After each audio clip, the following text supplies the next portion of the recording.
It just does not stop. Ladies and gentlemen, once again, welcome to the hit show. A stories written by a current prisoner with your favorite investigative journalist, Tony. You guys already know what's up, man. Bringing you exclusive interviews, exclusive insight inside the minds of the incarcerated, California's lifers, the homicide division. You guys already know your boy Tony specializes in exactly that, bringing you exclusive insights, man. With that being said, I want to go ahead and apologize and delay videos this last week. Some new opportunities have arose for your boy right here, man. Now that I've taken care of that, I can go ahead and focus on what needs to be taken care of, and that's bringing these exclusive interviews, man. So with that being said, I got one interview that's being dropped right now, man. This one right here is it's a crazy tale. It's a crazy tale. And unfortunately, throughout the country, there's been a lot of similar cases that have been taking place like this. So I hope you enjoy this interview, man. It gets very deep. With that being said, there's going to be another interview dropping around 1 o'clock. So be on the lookout. 2 videos today. With that being said, man, I sincerely appreciate you guys for the ones that are still kicking it, the ones that are still supporting, the ones that are still tuning in and keeping the show alive and keeping your boy Tony right here busy, man. Thank you. I know some of you guys have been riding out this way for me for like 2 or 3 years now, man. I got nothing but love for you guys. Nothing but love, man. So let's go ahead and kick this thing off full throttle and let's do it.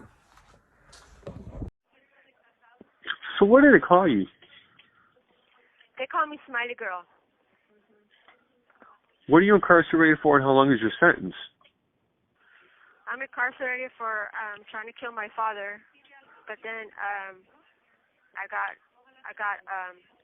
rebooked all over again, and they got me for terrorist threats on my father. They got me for kidnapping and robbery, possession of a firearm, being an ex-felon. Where are you from right here on the streets? I'm from Baldwin Park, LA County, in the San Gabriel Valley area. Do you or did you belong to any type of gangs, groups, organizations? This call and your telephone number will be monitored and recorded. I used to be involved in the gang of the East Side Boarding Gang.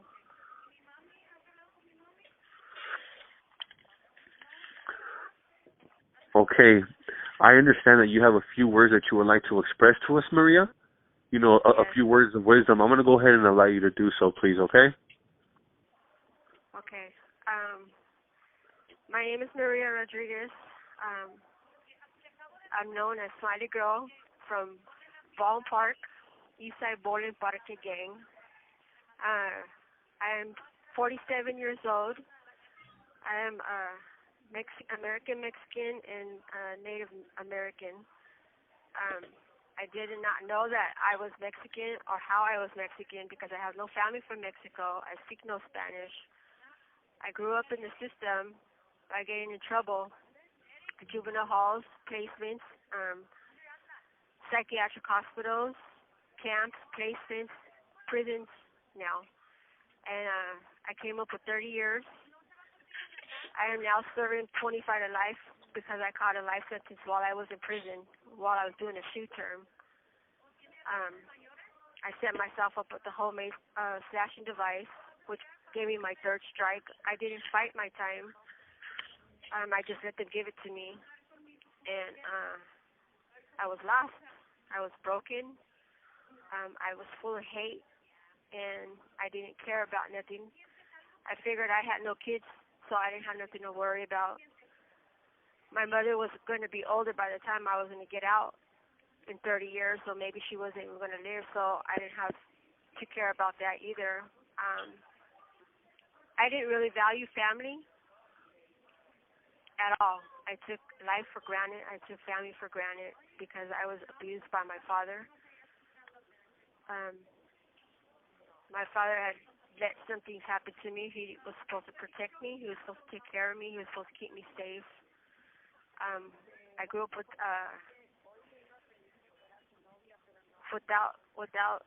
the guidance of a father, but I did have a mother who loved me so much and unconditionally that she put herself on the line for me a lot, even though when she felt like I was going to try to kill her so many times. My first drugs was at 11 years old. I was in the 4th to 5th grade. I started gangbanging because I come from a family full of gang members. Uncles always in and out of prisons, aunts and uncles drinking. I didn't know who my true identity was. I just always considered myself as the girl from the hood, the homegirl from the hood, you know, until I started, I came to prison. And what made me change my life is I got a hold of bad drugs, lost my mind. For a good 2 years, my mind was gone. But I was, my mother had turned her life over to the Lord, and she was praying for me so much that when she came to visit me, she cried because she seen how skinny I was, and she thought I was sick from cancer or something. But I told her that I was just an addict on drugs, and I didn't know how to get my life right anymore. But because of the love of my mom that she still had for me, she never gave up on me. I was willing to fight even more harder for myself because I did have somebody there behind me, was my mother. And the road has been a hard one. Sometimes I still have reservations in the back of my mind of wanting to use because it gets hard in here, having to deal with difficult people. The challenges that I have to face every day. You know, sometimes I just want to bury them, put them to the side, don't deal with them, but then I know that I'm going to have to deal with them later. So today I'm learning how to face my challenges head on, and I know today that it's okay to feel your feelings, but it's up to you to choose your behavior. Today I choose to be good. Today I choose to do something right, and today I try to choose to be an example for these younger ones that come to prison that are so broken and lost. You know, a lot of the kids today, they call me Nina. Not really Smiley girl anymore. They call me Nina because they want to call me mom, the play mom, but I don't let them call me mom because I have no children. But I can be a godparent to them, a godmama, because I love the Lord so much and I know how much He's working in my life. And may I ask you something, Maria? yes.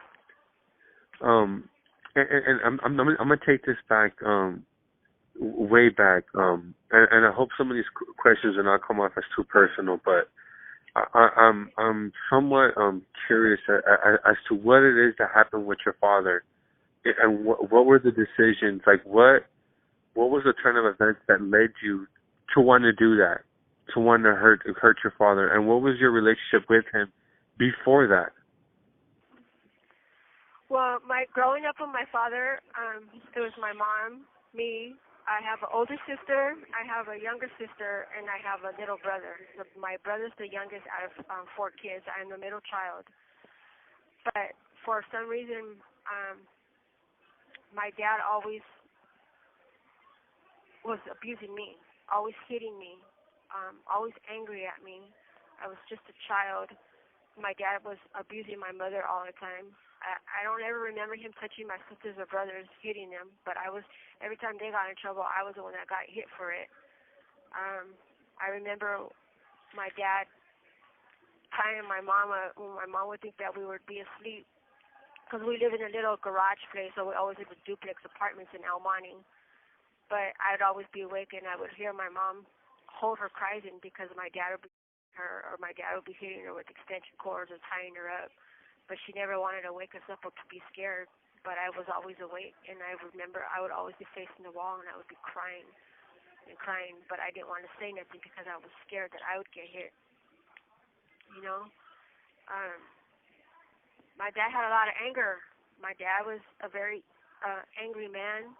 My dad was a violent man. My dad was a drug addict. My dad just didn't care, you know? So I think today I know that I believe today that my dad was angry because a lot of things that happened in his past while he was growing up. I believe that my dad was angry at me because his friend was with me and my dad wasn't there to help me. I don't think he was angry at me so much. I think he was more angry at himself. But he took the anger out on me. He needed somebody to blame, and I felt like today it was me that he blamed. I always see my dad as a monster. and the boogeyman. But today I know that the monster was my dad, because he was the one that should have been protecting me. But the boogeyman was Rudy, and I could say his name today because I've learned to forgive him. But the boogeyman was Rudy on the sidelines waiting for my mom to leave so that he could come and attack me and do the things he did to me. And I always had to feel, I struggle a lot with people telling me to be quiet, I never did understand why I have a hard time communicating, why I have a hard time finding my voice and speaking up for myself. I get angry, I get violent, and I just want to attack. But those are things that I'm changing today. I don't want to keep repeating the cycle that I learned and seen from my dad. Did you ever speak up, Maria, about that individual that was inappropriately touching you? Did you ever speak up to anybody, your mom or a school counselor or anybody that would perhaps be able to do something about this? I couldn't speak up. I couldn't say anything because I lost all memory. I completely lost all memory. I have no childhood memory of those things, and that didn't. I couldn't tell my mom what was going on with me, but I remember being at school, and I remember them always calling up my mom, telling my mom that I was always hiding in the bathroom. I was in kindergarten, and I remember they would call her and tell her like I was always hiding in the bathroom stall, and I wouldn't come out for hours, and so that they would find me in the bathroom stall with me sitting on the toilet, but with my legs up to my knees up and my head buried in together. So. Maria, may I ask? Maria, how old were you when you were charged with that case with your father? I was 23. Oh, so you were an adult. Yes, that's what I said. I all these things that I'm telling you today, I've just started getting. The Lord has been started slowly giving me like little visions of things in my late 30s. Do you perhaps know and do you recall that day of that incident with your father? What it is you did, why it happened, and how you got caught? Well, yeah, what happened was that I remember that day clearly. That day, I mean, I was on drugs and everything, but that day, I was drinking with my dad's girlfriend's son, and I never told anybody about my dreams or nothing. I've always kept them to myself because I always felt dirty and ashamed because how I was having these dreams of my father. So I've always kept them to myself. I never told my mother. I never told anybody. I just thought that maybe they were make up things in my head. Maybe they're, I thought I was lying. I was so ashamed because of the dreams I was having. I felt so dirty and embarrassed. And I didn't want to lie on my father if they weren't true, but one day I ended up drinking with my dad's girlfriend's son, and I revealed my secret about my dreams to him. And so I guess his name is Mario. Mario ended up telling Alma, which is my dad's girlfriend, what I told him, and Alma ended up telling my dad. So one day while I was drinking, I rode up to my dad's driveway, and my dad came out yelling and screaming and telling me that I was no longer his daughter and that he hated me and that I'm telling lies about him and all these things. And it was just like, I just looked at him and I was like, lies? You don't even know what's going on. Like, you need to ask me. You need to, instead of yelling at me, instead of screaming at me, telling me you hate me and everything, you don't want. You have 60 seconds remaining. You need to tell me the truth. You need to help me. You need to step up and be a father and help me understand what I'm going through. And he didn't.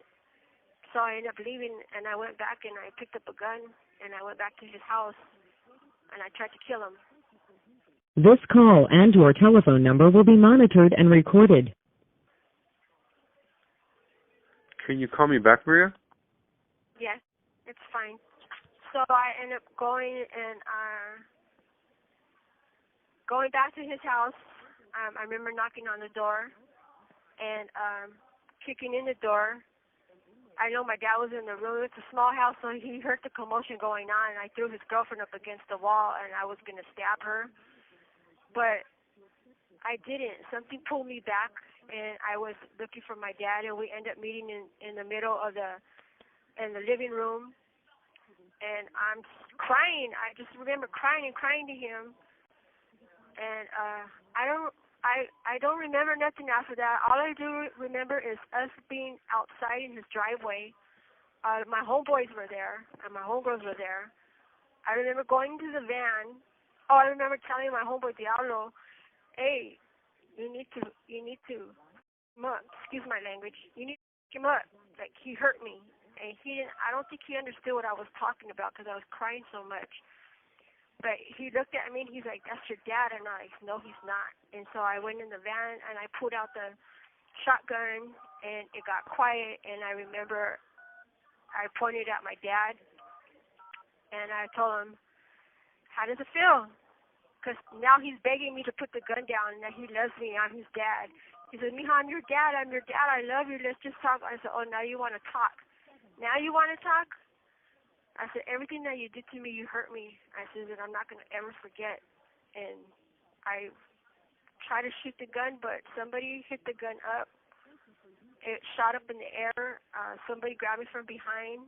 I ended up in the van, and I remember seeing my dad and telling him that he better get some kind of help tonight because I'm going to be back to finish what I started. My dad called the cops on me, and there was a whole bunch of officers around, but I didn't want nobody getting in trouble, so I put myself in front of everybody. I stepped out in front of everybody because they were taking the guns out of the car and taking them in the house, but it was because of my mess. I didn't want nobody getting in trouble, so I jumped in front of the cops and said, it's me you want, it's me you want. And they arrested me and took me in. Did you have any type of communication with your father, like from the county jail or anything like that? Did you guys communicate? You know, how did that whole thing play out? I never talked to my dad. My dad didn't want nothing to do with me. I never talked to my dad. My mother would come to visit me, and I remember her crying and everything. I still couldn't tell my mom why I did it or what happened. I didn't tell my mom until like maybe 6-7 years ago. I told her, maybe 5 years ago, I told her the truth about everything. Me and my dad died in 2017, so I never had closure with my dad, but I really believe that my dad, he died with so much guilt and shame, and my dad died in a riverbed alone, you know. He couldn't save me then. This call and your telephone number will be monitored and recorded. And he couldn't save me now. And you said that they found him dead in a riverbed? Yeah, he died in the riverbed. He was homeless. May I ask what the rest of your family's reaction was towards this? I don't know if perhaps you have brothers or sisters or aunts or uncles. You know, how did they embrace this entire thing? Well, I have a relationship with my sisters and my brother and my mom. My mom knows everything now that I'm telling you.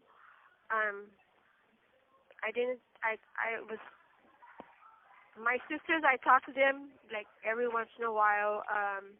They don't know to the extent of my story. I never really told them why I did what I did.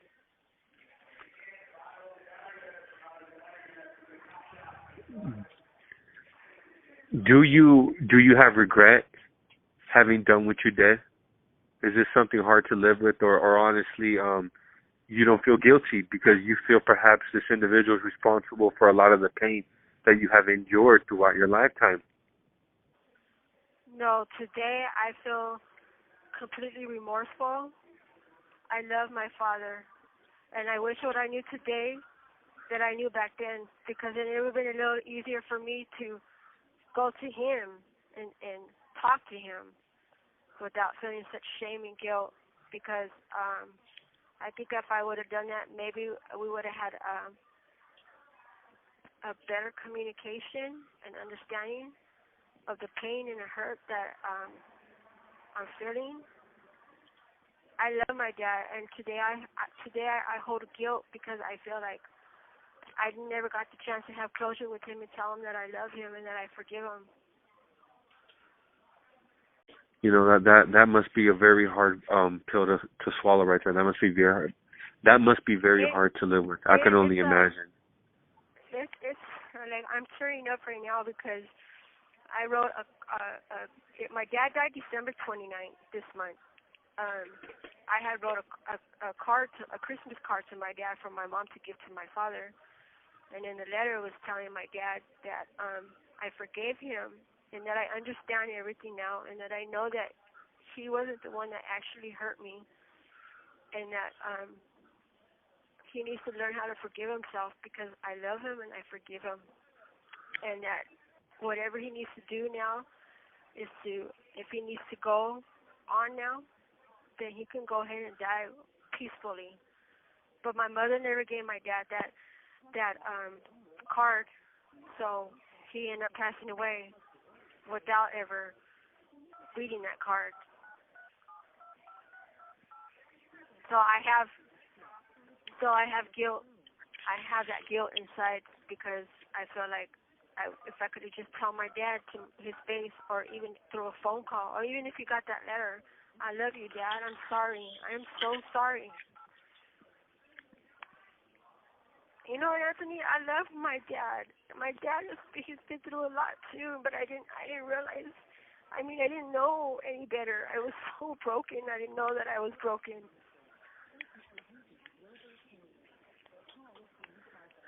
Man, that is so that's very unfortunate. I'm very, very sorry that you have to go through all this, Maria. But keep your head up, girl, man. Stay strong.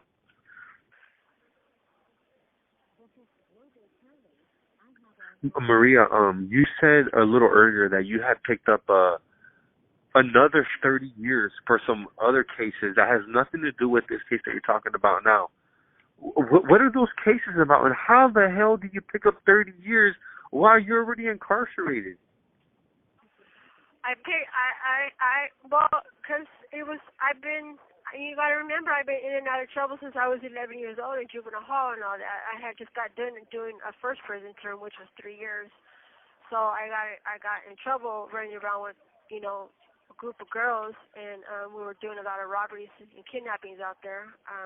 I never physically hurt anybody. We would just pick them up off the street, people that are our age, and rob them and then throw them back out where I picked them up from. I never harmed anybody physically to beat them or abuse them.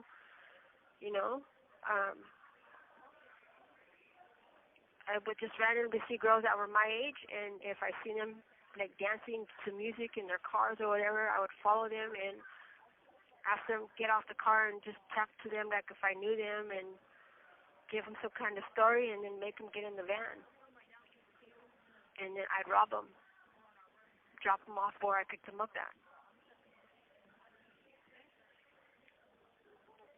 But I got arrested because my dad called the cops on me, and while I was arrested, the people that I was doing the crimes with the robbery and kidnapping, they continued to do those same things in the same area and kept hitting the same places. And a lot of their charges were put on me, and they told on me, but I can honestly say that I did like maybe 3 of them, and there was like maybe 11, 12, 13 charges. The rest of those ones are not my charges. I'm innocent on those. But I ended up they were trying to offer me a 25 to life. I didn't want to take 25 to life, so they came at me with a plea bargain of 30 years, and I took the 30 years because I knew already that I had such a long record that I didn't want to drag it. I didn't want to drag anything. I just wanted to come to prison and do my time. Like I said, being in prison, being locked up is normal for me. Being out there around family and in the free world is foreign to me. But this was normal to me. This is normal to me. But I don't want normal like this no more. I want to be free in the inside of myself, my inner being, and I want to be free with my family.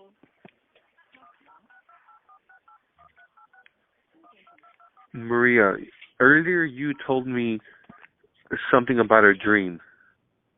or something about a message that someone trying to tell you, and about your cousin. Would you mind telling me that story? Yes. So I had a dream about a friend that was going to commit, because in my dream I saw a person that was far away. I couldn't tell if it was a man or a female, but they were hanging from a noose from the top. And it was all black and gray, different colors. I started screaming and screaming. The officers got involved. They called the paramedics while I was at CIW, and they got me and put me in a wheelchair. And instead of rolling me outside straight to the paramedics, they rolled me and faced me down the hallway. And as I was down the hallway, I looked down the hallway, and on the back of the wall, I seen like this big old sign that said Cindy.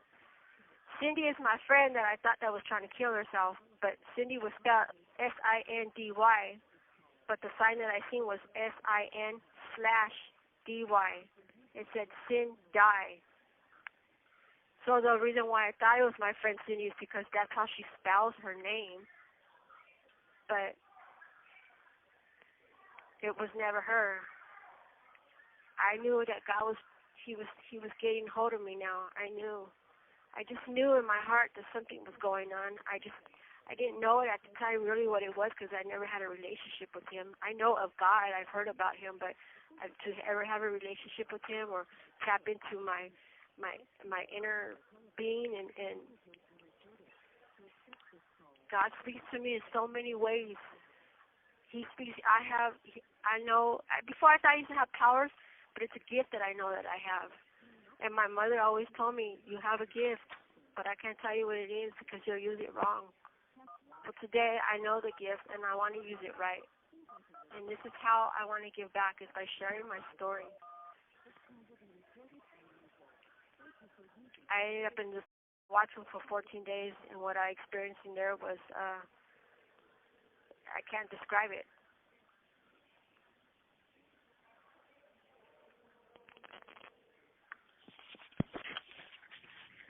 Can you tell me more about these messages? More about these signs? The Lord lets me, He speaks to me, well, the Lord, through the colors. The Lord has nurtured me back through colors. You have 60 seconds remaining.